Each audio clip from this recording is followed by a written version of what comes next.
Hey everybody, how's it going? Welcome to another episode of the Murphy Street Podcast. I am the host of the show, Murphy. Rules of Murphy Street are simple, always the same. Shoes and slippers at the door. Come inside and let's talk story.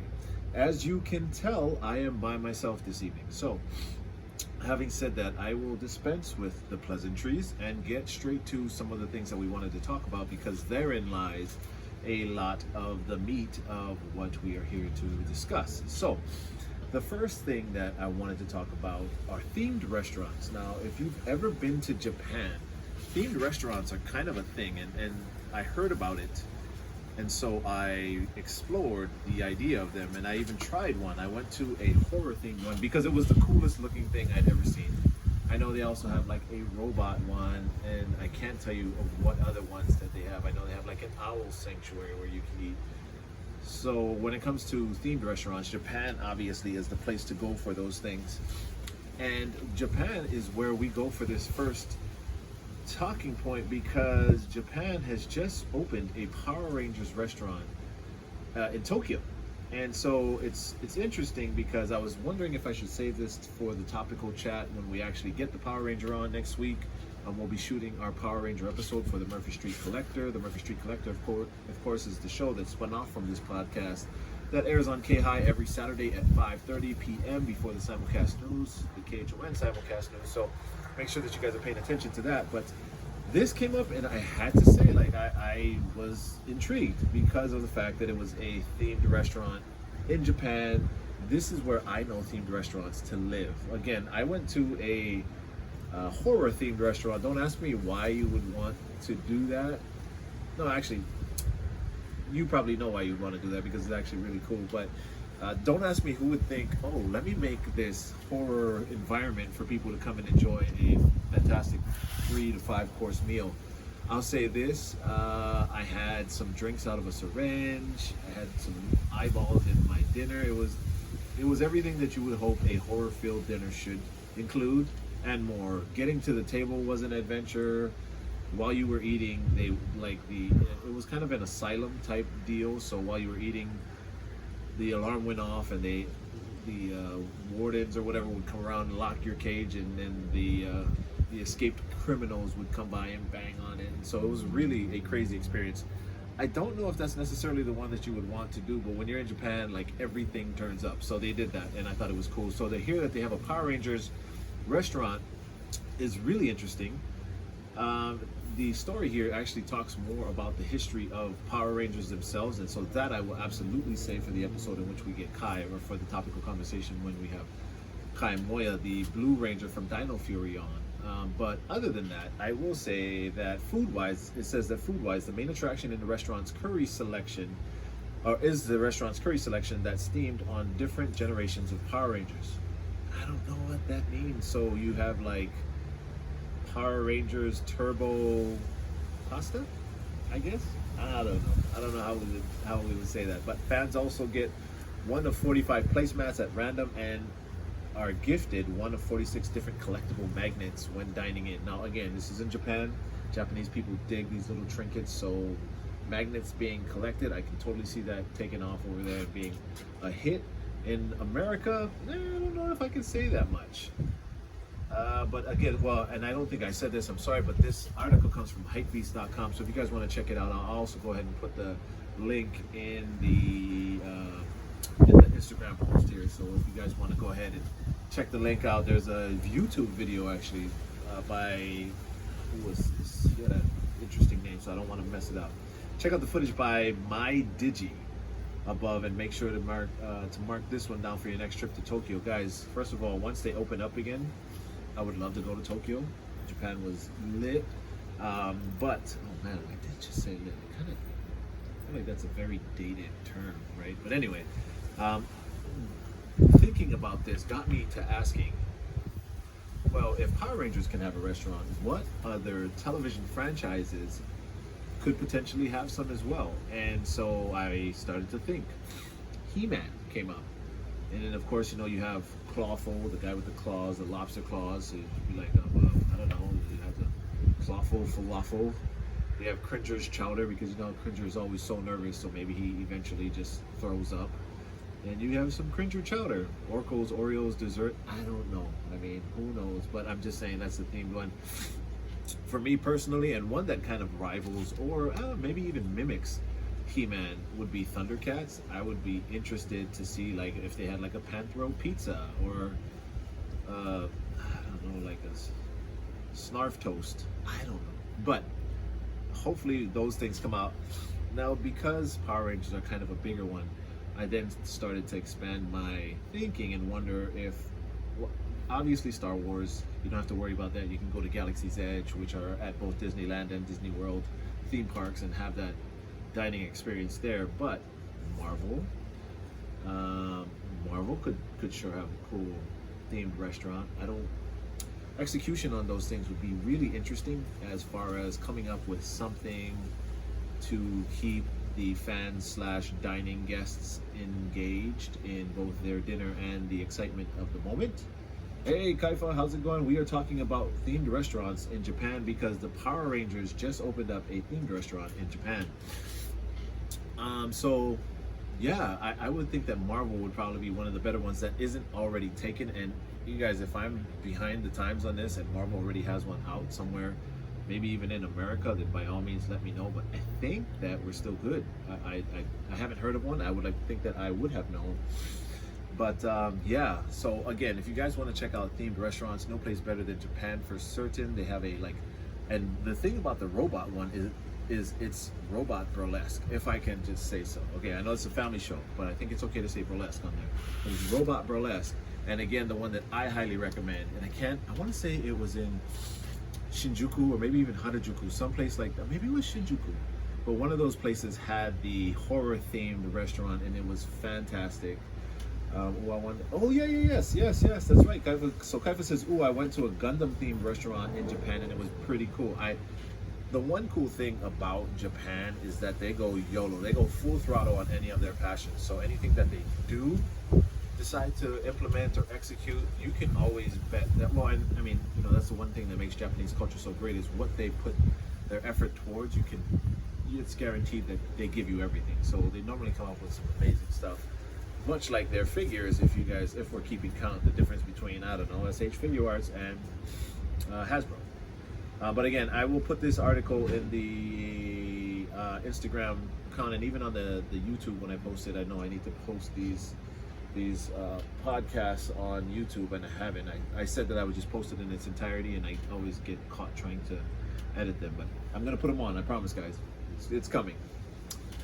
But let's move on, because while I was in Hypebeast, I saw another article that really made me feel like I wanted to turn my attention to this, because people might call me a DC basher, which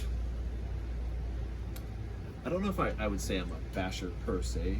Kaifa says we try to buy figures when we are up there since it's a small but cheaper to buy there. Yeah, and you know what, that's not a bad idea. The only thing I don't dig too much about Japanese stuff, so Japanese things look so much more amazing, but also Japanese people always make you build your own stuff. I mean, yes, we're buying authentic Japanese products and we do want that experience, but really we're American, and I don't want to know how badly I can't put something together, and that's normally what ends up happening. That the realism is that I am not up to Japanese making expertise, so my figures don't come out the way they look on the box. But still, it doesn't stop me from buying stuff when I'm up there without question.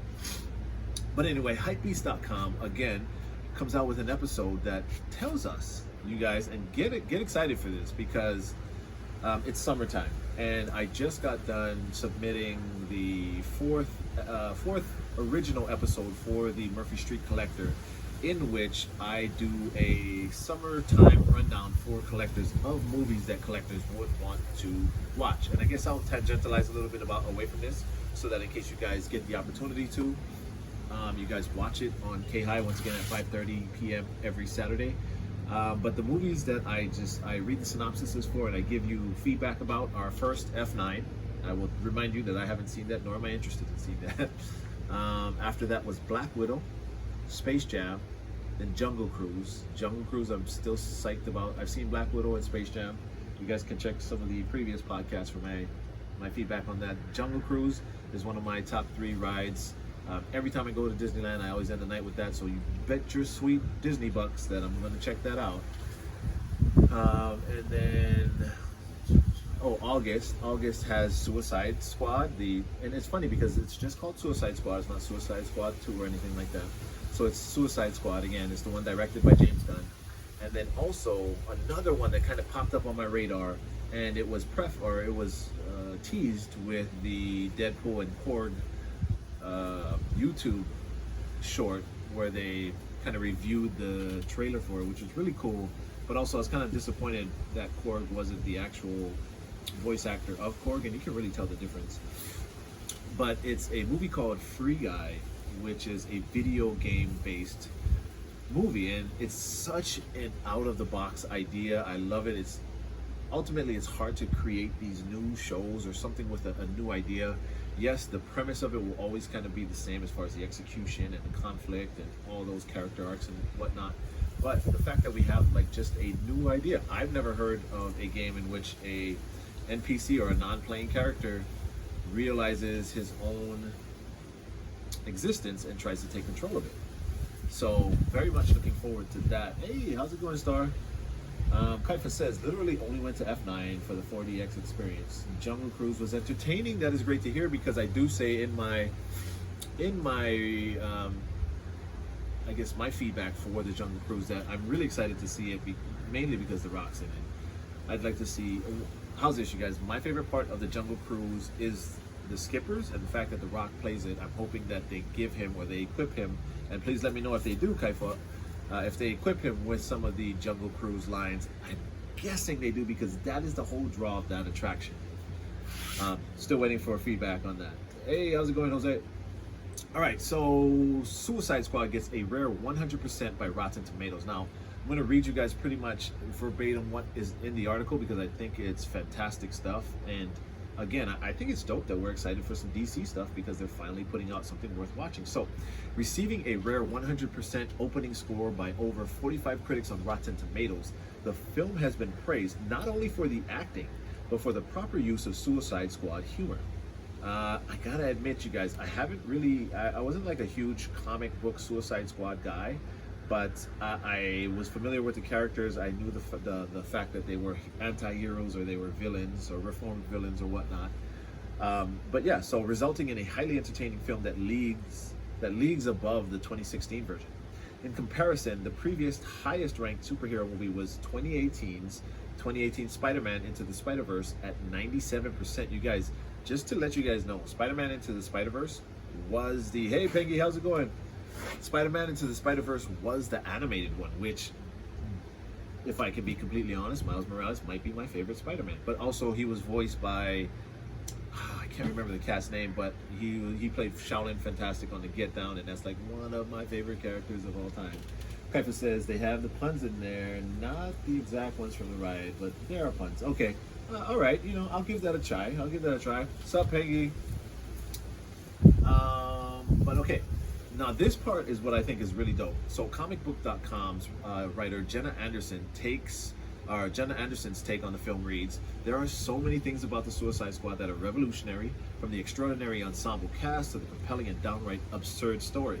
But the most surreal element of the film might be the way it showcases the endless potential of the DC universe, with a feeling of wonder that those who have spent hours thumbing through back issues at their local comic shop will probably recognize.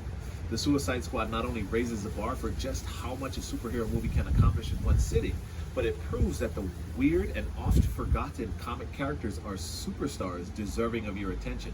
I've never seen a superhero movie with such such a refined sense of identity and such a love for the source material. And if I never see one like it again, I'll only be a little disappointed. You guys, how awesome of a feedback is that? Mainly because DC has really wet the bed when it comes to making good movies out of anything that's, well, let's be honest, the only good DC movie that's really come out has been Wonder Woman, and that was a solo show pretty much, right? And so Justin Chang of LA Times also writes, after 2016's ugly, bludgeoning Suicide Squad, I couldn't imagine liking and could barely stomach the idea of seeing another movie called Suicide Squad. I'm delighted to be proven wrong. So you guys, again, lots of good stuff happening with the Suicide Squad movie, again, getting a 100% on Rotten Tomatoes, just so you guys know, that is anytime they get ratings become published anytime they have more than 45 or more critics comment on it. So other than this 100% rating, the next closest was 97%, again, Spider-Man Into the Spider-Verse. So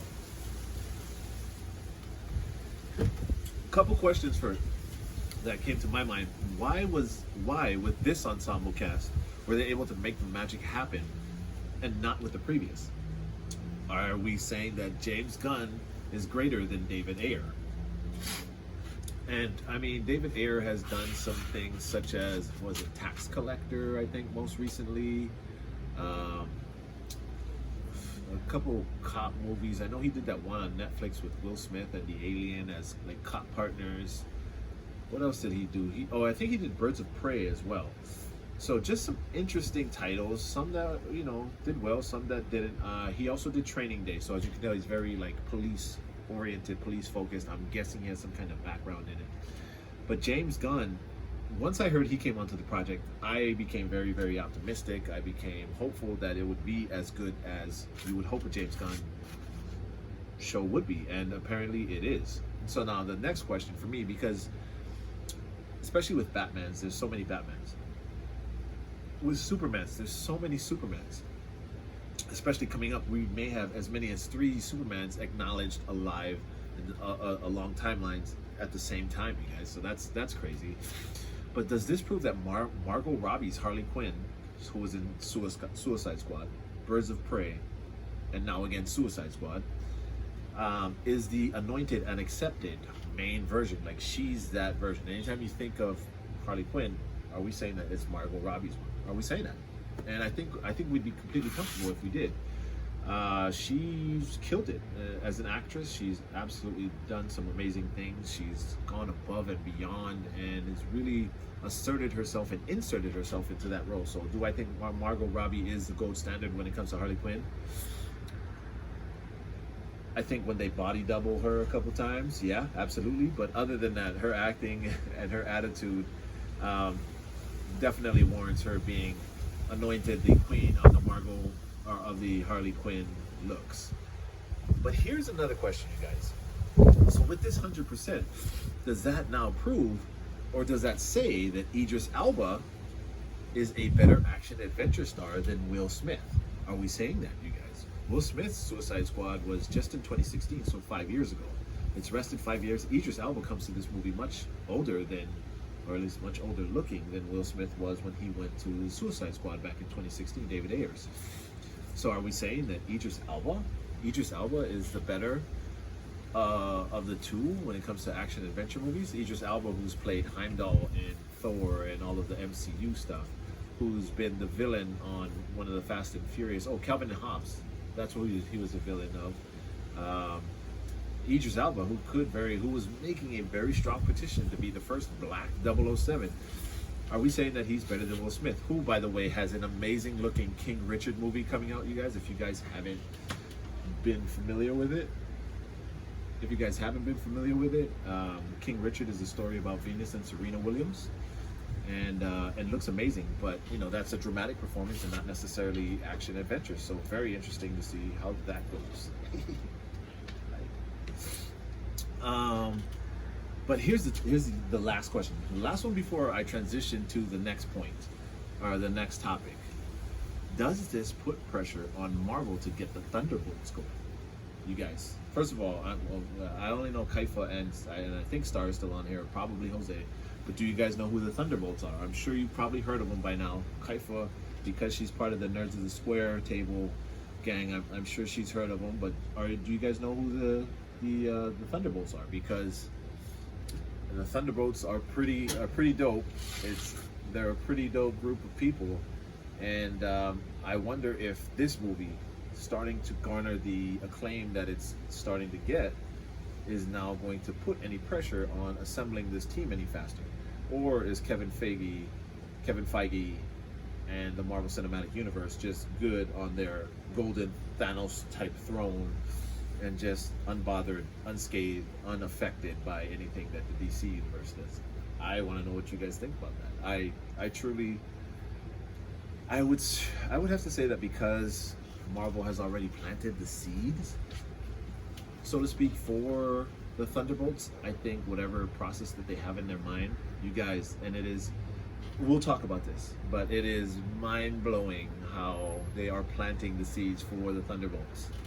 But yeah, I hope that it doesn't affect Marvel, but I also, this movie being successful makes me hopeful, excited, and anxious for the Thunderbolts to assemble and become part of our cinematic goings. Okay, Kaifa, not gonna lie, I don't know who they are, but I think Cakes does. Okay, well, that's why you guys are a couple, and that's why Cakes, that's why Cakes is a keeper. See how Cakes and keeper rhymes or sounds? Well, it's alliterative, so Cakes is a keeper. That's what I'm going with that. But all right, you guys, so let's move on to our last topic before we go on to what's on my table. And this last topic comes from ScreenRant.com, an article that I read on ScreenRant.com. And don't worry, everybody, I feel so bad because I always say this, but I always forget. But I will put these articles into the comment section of the post for this show, so that you guys can take a look at them yourself. But ScreenRant.com had an article that helps identify who right now in the MCU as we know it, or I guess we could just say canon so it can be less dramatic, but in the MCU as we know it, can be in the Thunderbolts. 10 characters that could join the Thunderbolts. Dope. All right, so we'll start, and it's so crazy. Okay, you know what? Let me save some of these heavy hitters. They gave me a list from 10 to 1. And I feel like they really kind of buried the lead on these. I feel like they could have built it up a little bit better. So one person that we're relatively certain is in the Thunderbolts, or going to be a leader of the Thunderbolts. John Walker, also known as the U.S. agent from Falcon and Winter Soldier. Okay, you know what? And let me just say this. For those of you who don't know who the Thunderbolts are, the Thunderbolts is the Marvel equivalent of the Suicide Squad. So Kaifa, you now know, and you can now share this conversation with Cakes. You guys can have some great pillow talk over the Thunderbolts, because the names I'm going to tell to you now are completely different from the ones from the comic book. For instance, the comic book has Norman Osborn as the leader of the Thunderbolts, and Bullseye is in there. I think Havoc. There's a couple other ones, but the names that I will read to you, I don't even think there's any correlation between this list and the list that's actually from the comic section. So, okay, number 1, John Walker. I only wanted to do that because I was like, let's just get him out the way. Everybody knows that this guy is more than likely going to be one of them. And again, that Valentina, I can't even remember her name, but she kind of shows up in Falcon and Winter Soldier, and also at the end of Black Widow.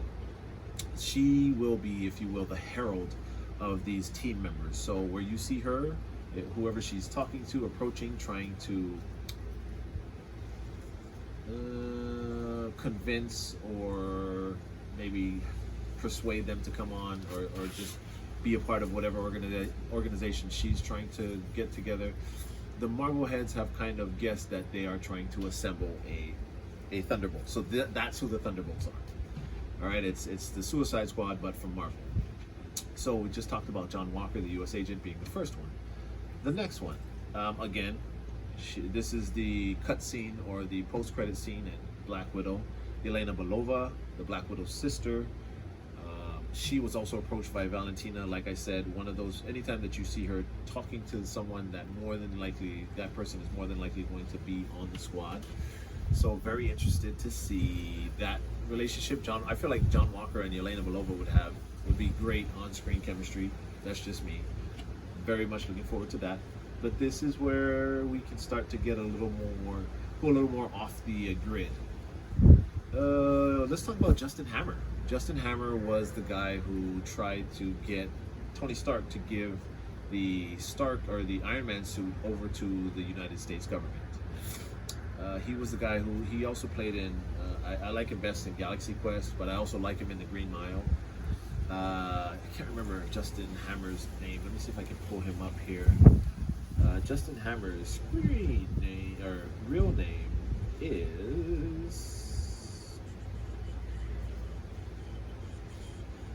Justin Hammer. Oh, Sam Rockwell. That's the name of the actor who plays Justin Hammer. Sam Rockwell. He's a dope actor. He did a great job in the MCU. So he also is believed to possibly be one of the Thunderbolt guys. I think this one's a little more far-fetched. I highly doubt that he'll end up on here. Mainly because he really doesn't, the MCU hasn't built him up too well to have any type of real clout. He's more of comical levity, maybe little brother looking up to big brother Tony Stark, and really somehow has enough power. And he's, so you can't completely knock him out because he's been in Iron Man 1, Iron Man 2, maybe Iron Man 3. So he's had a presence. He's definitely around. He's on the fringes. He's there for something. So why not Thunderbolts? I can buy that. Next, we'll go with the Punisher. Again, this group is anti-heroes. The Punisher is like the OG, the original anti-hero. When we talk about the Punisher, obviously, there goes the question, because Punisher was a Netflix Marvel production. You always wonder if they're going to keep the Netflix actor or if they're going to move on to somebody new. Probably one that they'll cross soon enough if they haven't already, in case he shows up in Shang-Chi for one reason or another. Iron Fist, the Danny Rand. I know there was a lot of, I don't want to say pushback, but not a lot of people were convinced with the Danny Rand performance from Netflix. I thought it was a cool show, but I mean, I'm not sure that if you swap somebody else in that you couldn't have had an equally cool, if not cooler show, or maybe even more authentic. But that's always been a problem with the Iron Fist character because of just the whole ethnicity thing with that. So the Punisher, very much looking forward to that, but then also wondering if they're going to keep the dude from Netflix, so I can't remember what his name is. Let's see if they have him in here. Or if they would go in. So Netflix series of the characters. Yeah, they don't have his name in here. But yeah, so the Punisher would be the next guy. After the Punisher is Ghost. Now, you guys might remember Ghost from Ant-Man and Wasp. Or no, actually Ant-Man. She was in the first Ant-Man, and she's the one who can kind of like disappear, phase through things. She's still around. Where did we see her last? I feel like she had a cameo somewhere after Ant-Man. So you know that she's still hanging around. Again, Thunderbolts are reformed supervillains used for good eventually, or for a good purpose. So to have Ghost in there, I think that would be cool. I thought she was a cool character, looked cool, very marketable. We'll see if they actually use her though, because in the end she just kind of became whiny. I don't know. Thoughts on Ghost, you guys? Let me know. Okay.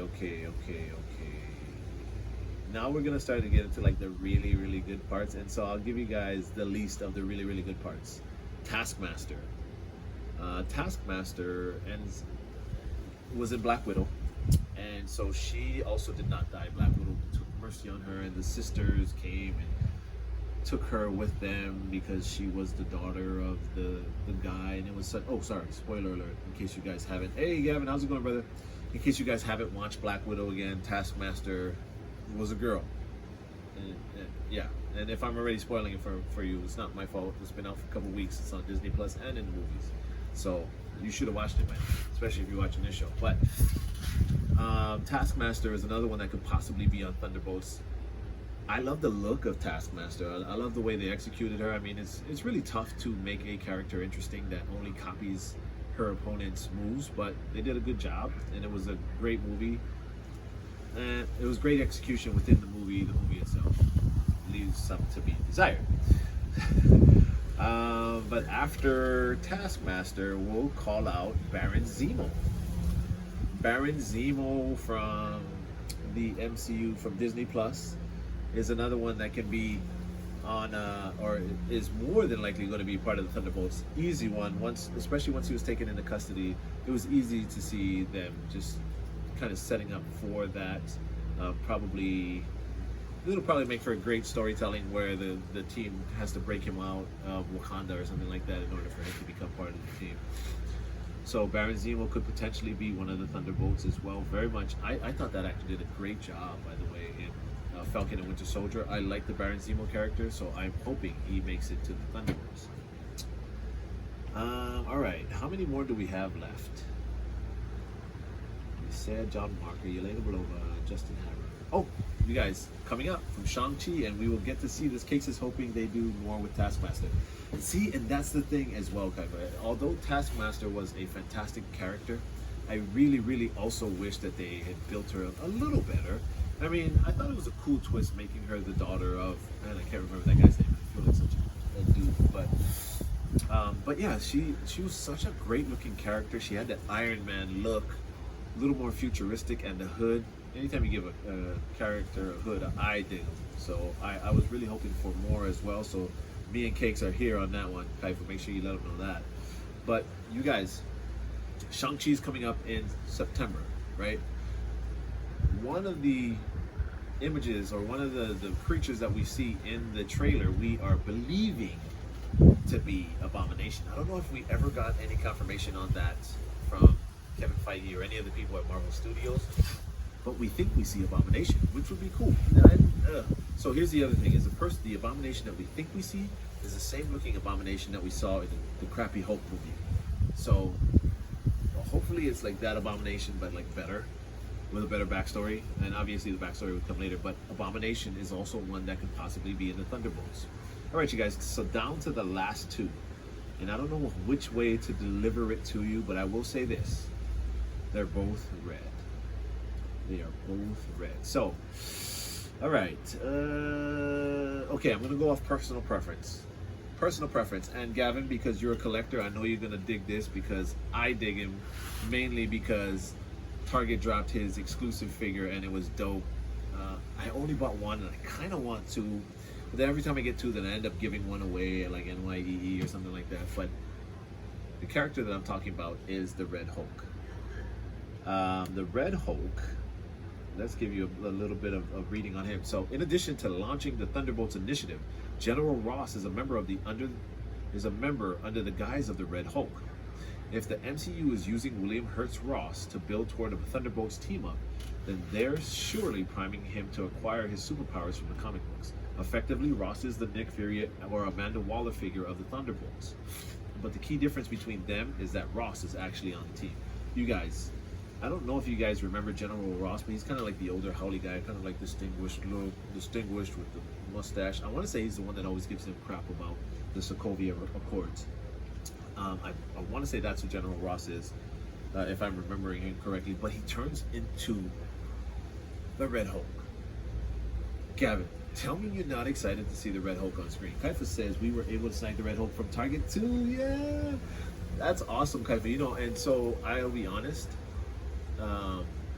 I got the Avengers Hulk Build-A-Figure, which was dope. I love the size and scale of that. And then that Red Hulk figure that came out, love that. It was too beautiful to pass out. But then GameStop came out with a Gamerverse Hulk that was just like, I think I'll pass. So I'm super stoked that I got that as well. Missed out on Red Hulk. Are you serious, Gab? Yo, that is a dope figure. And you know, and look, Kaifa is even backing me up on it. Her and Cakes got it. What, can we not get toy photography on that, Kaifa? Like Cakes can't do something with that? I want to see what you guys come up with for that, because that Red Hulk is bananas. He's still in my box, or he's still in the box for me, just because I don't have anywhere to display him, because a character as dope as that Red Hulk needs to have some place great that he can live in. I don't have that yet, so he's still in the box, but expect him to come out, and look forward to him being on the Marvel Thunderbolts. Yes, exactly. Very, very much looking forward to seeing him in live action. All right, you guys. So, the last character for the Thunderbolts. Any guesses before I say it? I will give you guys 1 minute. And in the meantime, I will do a recap of the people that we did talk about. So for the Thunderbolts, just a recap while I give these guys some time to give me their guess on who the last character is. So the Red Hulk was the one we just talked about. We also talked about Baron Zemo, Taskmaster, Ghost from Ant-Man, the Punisher, and this would be the Netflix version of the Punisher, Abomination, who we are hoping that we see in Shang-Chi, but just in a much better way that we did in the Hulk version. Justin Hammer, who I think is the biggest stretch of this entire list, but not completely impossible. Actually, not more probable than improbable. Black Widow, Yelena Belova, Black Widow's sister, Natasha's sister, and of course, John Walker, the U.S. agent. All right, you guys. I gave you guys time. Oh, got the Walmart exclusive comp on pre-order. I don't know that I know what that one is. Man, you have to show me that because I'm not sure that I know what that one is. But all right, you guys. So the last addition to the Thunderbolts is an obvious one. When we talk about the anti-hero, he was pretty much the person who put the anti-hero on the map. So without further ado, my man, probably one of my favorite on-screen personalities, Deadpool. Deadpool is the last person that we are saying is going to be a part of the MCU's Thunderbolt initiative. And how awesome would that be to have all of these crazy personalities and talents on one screen, all tied up by the amazing levity of Ryan Reynolds. It just blows my mind to think that we might be able to have something like this happen at some point in time. I'm very excited to hear it or see it, and so I hope you guys are as well. Once again, that's right, Gavin, Deadpool. But yeah, very excited for the Thunderbolts, and I'm hoping that they come sooner rather than later. But again, does Suicide Squad put any pressure on Marvel to execute a little sooner? I don't think so. Marvel's got a pretty tight grip on the entire film game, so I think they'll just golf clap for DC as in, hey, good job, you guys, you finally figured one out. But all right, you guys, let us move on to the last portion of the show, as always, called What's on My Table. Now I'm gonna try and push you guys out a little bit because I got big stuff coming through. Yeah, that's definitely a lot of personalities together, but good stuff, right, Kaifu? Doesn't that get you excited to watch a show that has all those guys on it? So for What's on My Table tonight, I have something that I was debating, like, should I get it, should I not get it? I don't want to say I slept on it before, because when I was in Disneyland, I had the opportunity to get one, but it wasn't necessarily exactly the one I wanted. So what I have for What's on My Table as I lean over to get this. Can you guys see that? Yeah, look, I gotta look over it to see you guys. So for What's on My Table tonight, I got the Black Series, Star Wars Black Series, the Mandalorian helmet. This guy's been dropping at GameStops for the last week, I think. I'm not sure if any have any more in stock, but I can tell you that I have one, so that's all that matters. Will I wear it? I don't know. Oh, thanks, Heffa. Yeah, right, yeah. I can't believe you gotta have one. So here's the thing, guys. Like, I have a Star Wars helmet already, but it's just the Poe Dameron, like, X-Wing helmet. And I was like, really? I need a Mandalorian helmet. And so when I went to Disneyland, downtown Disney, they actually had the prototype ones. So the white helmet. And it was like, okay, do I get this or do I get my Legacy lightsaber? Do I get this? Do I get my Legacy lightsaber? It really wasn't too much. If it was the regular Boba Fett helmet, it would have been a little tougher of a decision. But I ended up getting the Legacy lightsaber. So when this guy came across, the one thing that he doesn't have is that, like, cool HUD, like, scope that comes down on the Fett helmets. This one doesn't, but you know what he does have? Let me show you on the backside here. He's got a little flashlight. So in case I wanted to go looking for a mudhorn egg in a cave or something like that, I don't know. But this thing right here, I believe was $110 retail at GameStop.com. I'm not sure any other places that you can get it, because I know that Target at one point in time sold the Captain Cardinal red helmet, which is really dope. I was really hoping to get one of those. I did not. So very, very happy to have this guy home with Daddy. I don't know when I'm going to wear it, but you guys, it's going to be an event when I do wear it. You guys will know. Well, I don't want to tell you. It'll be a surprise at the light kind of thing. So, but yes, that is my What's on My Table for the evening, and that will wrap the show up, you guys. So once again, thank you so much for joining me this evening. Let me put this down, get this out of our way. But thank you very much for joining us this evening. Please make sure that you guys tune in to the Murphy Street Collector. I will let you guys know that in a couple weeks we will be preempted, so I will not be on for a couple Saturdays. We're preempted because of the NFL. It's these guys who they think they are, NFL. But we won't be on because the NFL will be taking our spot for a couple Saturdays, but we will resume after that. I believe it's either 2 or 3 Saturdays, but I will let you guys know. We will always be on Sundays, and we're due to do a show at From the Heart, Hawaii, so expect that to come sometime soon as well. But other than that, please make sure that you follow us on Spreaker, Apple Podcast, iHeartRadio. Spotify and all other platforms that host podcasting. Remember to watch the Murphy Street Collector once again on K-High every Saturday at 5:30 p.m. right before the simulcast KHON News. You cannot miss it. Also, like I said, we'll be filming our Power Ranger episode this week. Coming up with Kai Moya, the Blue Ranger, out at Kula. We're gonna be doing some major things with that. We're just trying to make it as entertaining as possible. I don't want to give away too much, but I will say this: for the Outer Rim portion, which is always the comedy or local talent section at the end of the show, we'll have a cameo by is it a group? We'll have a cameo by a recognized, somewhat recognized presence, and it'll be well entertaining. I will say so myself. Well, I have faith that it will be. Also, I just want to lend some support to a local group, you guys. If you guys are interested, I want to say it's August 21st that Waikiki PD will be screening their second movie. That's right, screening their second movie at Wet and Wild out in Ko'olina, or Kapolei, excuse me. I will definitely be there. It's a nighttime show. I don't know if they still have packages available. You can definitely check it out. Check them out on Instagram at Waikiki PD. But they will have their show. It'll be amazing.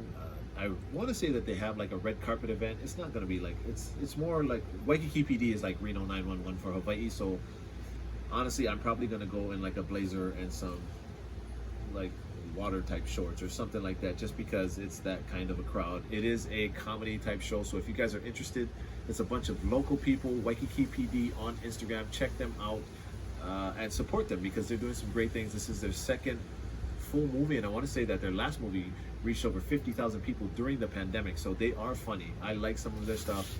Check it out. Let me know what you guys think. Other than that, you guys make sure that you guys check us out on Instagram at Murphy Street 808, and also make sure that you subscribe to us on YouTube at Murphy Street Productions.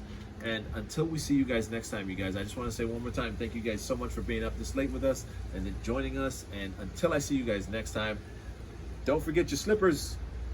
Aloha. Thanks, you guys. They're good, right? Hey, for real, check out Waikiki PD. I'm going to be there at the premiere. I want to see you guys.